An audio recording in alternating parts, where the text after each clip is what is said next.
ഈ പാലക്കാട് തിരുവേഗപ്പുറയിൽ ലോറി ഇടിച്ച് കാൽനട യാത്രക്കാരന് പരിക്ക്. ഭിന്നശേഷിക്കാരനായ യുവാവിനാണ് പരിക്കേറ്റത്. യുവാവിനെ ഇടിച്ച ലോറി നിർത്താതെ പോയി.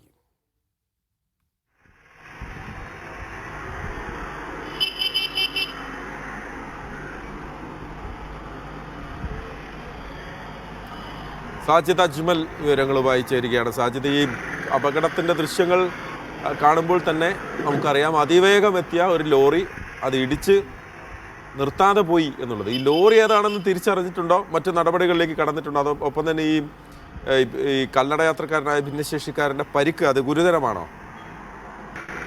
മഹേഷ്, റോഡരികിലൂടെ നടന്നു പോകുന്ന ആളെയാണ് ലോറി ഇടിച്ച് തെറിപ്പിക്കുന്നത്. നമുക്ക് ആ ദൃശ്യങ്ങളിൽ നിന്ന് വ്യക്തമാണ്. ആ യുവാവ് റോഡിൽ നിന്ന് ഈ സൈഡിലേക്ക് മറിഞ്ഞ് വീഴുകയാണ്. ഗുരുതരമായി പരിക്കേറ്റ ഈ ഭിന്നശേഷിക്കാരനായ യുവാവിനെ ആശുപത്രിയിൽ പ്രവേശിപ്പിച്ചിട്ടുണ്ട്. ഈ ലോറിയെ കണ്ടെത്താനുള്ള ശ്രമം ഈ പോലീസ് ആരംഭിച്ച് കഴിഞ്ഞിട്ടുണ്ട്. ഈ ഇടിച്ച ശേഷം അതിവേഗത്തിൽ നിർത്താതെ പോവുകയായിരുന്നു.